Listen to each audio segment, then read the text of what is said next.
Mesdames et messieurs, bonsoir. Bienvenue à ce flash d'information.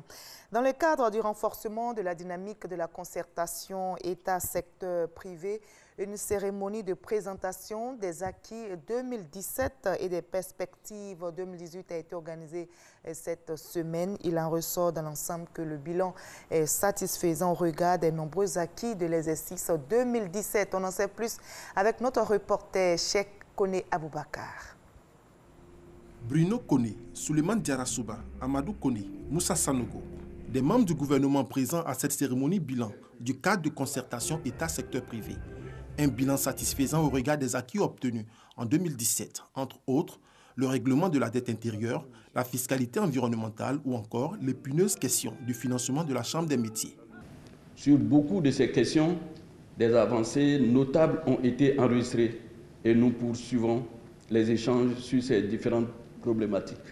Messieurs les ministres, réitérer au président de la République, son Excellence M. Alassane Ouattara, ainsi qu'au Premier ministre, M. Amadou Gon Coulibaly, les remerciements soutenus du secteur privé pour ses bonnes dispositions en faveur des entreprises. Moteur de croissance, le secteur privé ivoirien contribue à près de 80% des recettes fiscales et douanières pour un peu plus de 1500 entreprises formelles.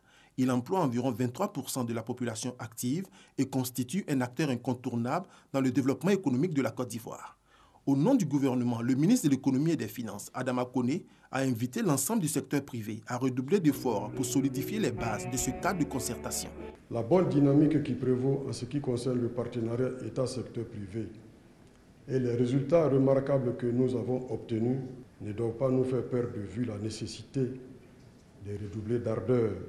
Fait marquant à cette cérémonie bilan, l'hommage empreint d'émotion, de joie et de gaieté rendu au ministre de l'Industrie et des Mines, Jean-Claude Brou.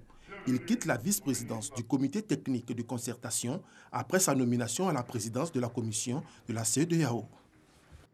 Le ministre des Affaires étrangères, Marcel Amontano, a effectué une visite de terrain sur le chantier en construction du côté d'Aboisseau. L'objectif est de s'imprégner de l'état d'avancement des travaux en cours et entamés depuis quelques mois. Le ministre Amontano s'est dit satisfait à la fin de cette visite. On y reviendra dans les détails ce soir à 20h. 1917-2017.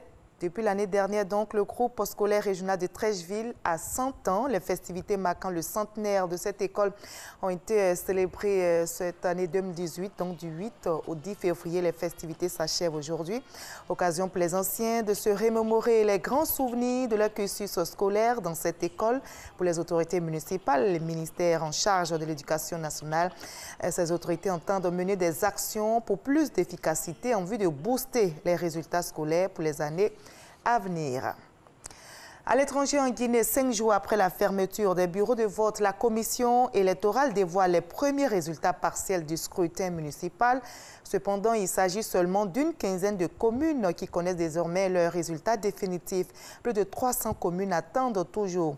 Difficile par conséquent de dégager les premières tendances nationales ou même régionales. Près de 30 000 candidats étaient en lice pour ces élections locales.